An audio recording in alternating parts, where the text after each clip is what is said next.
I wanted to ask one final question. We're at the Fletcher School of Law and Diplomacy, and you've had a wide array of experience in diplomacy. Right now at the UN, you're dealing with not just the UN infrastructure, but you're dealing with heads of state and delegations from all around the world, whether they be countries in the Security Council or troop contributing countries.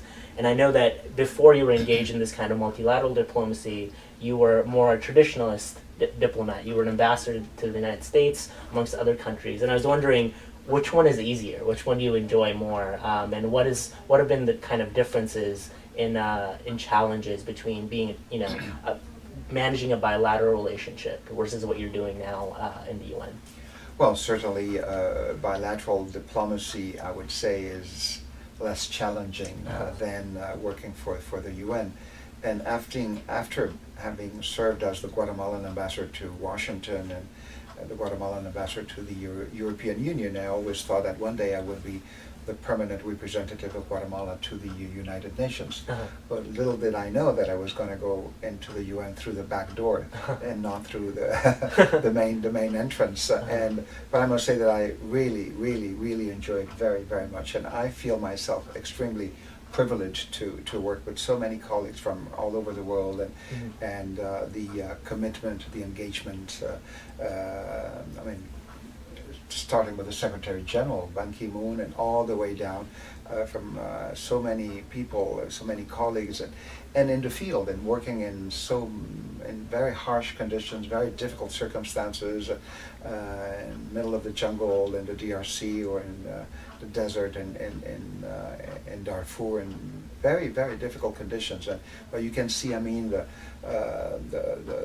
levels of engagement and of commitment is really admirable. So I myself, I feel very, very privileged to work for the UN in that multilateral setting. And if I might just ask a follow-up question to that, many of our viewers are students who are going to be, either diplomats or will be working at the United Nations or other multilateral organizations.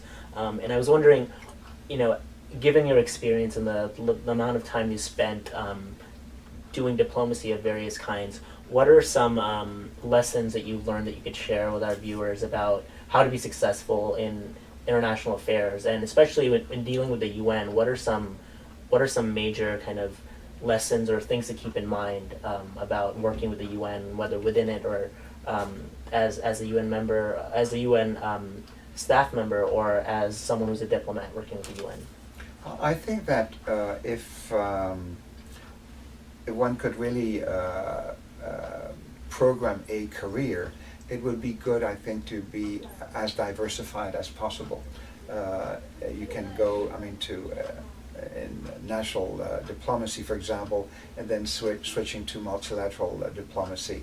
I think that's always useful. To have both approaches, both views, both perspectives, and within the UN, not to really follow only one track, only in peacekeeping or only in political affairs or only in development.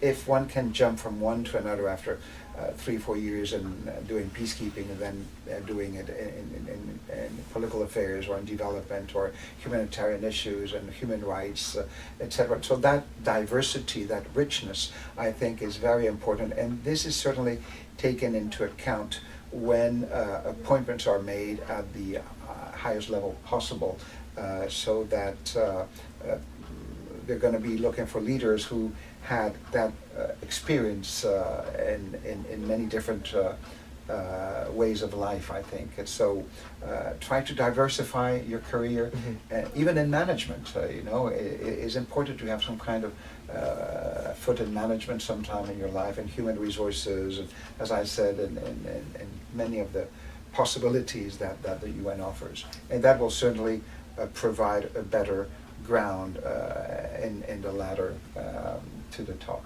Great. Well, thank you very much for joining us today. And we understand that you have a very busy schedule, so we really appreciate that you came to the Fletcher School of Law and Diplomacy and took time to speak to the Fletcher Forum. It's been a real pleasure. Thank you very much. Thank you.